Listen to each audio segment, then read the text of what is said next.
Hey, what is up, guys? So, today I'm going to talk about how the German regulators are telling Tesla to drop gas saving from the pricing.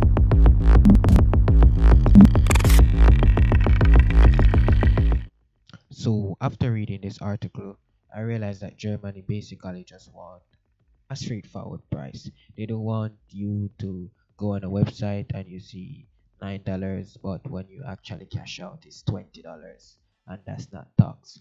But on Tesla website, that's basically what's going on. They tell you a price, but when you go to cash out, you're paying a much higher price. So Germany don't want like any misinformation or wrong information, whatever you call it. They just want a straightforward price for their German citizens. So that's what Germany wants for its citizens, and I believe that this is a good thing to have because a lot of time you go on websites and you see $9 for something, and as I said, when you go to cash out, you're paying $20 when they actually said $9, and this is what is happening on Tesla's website.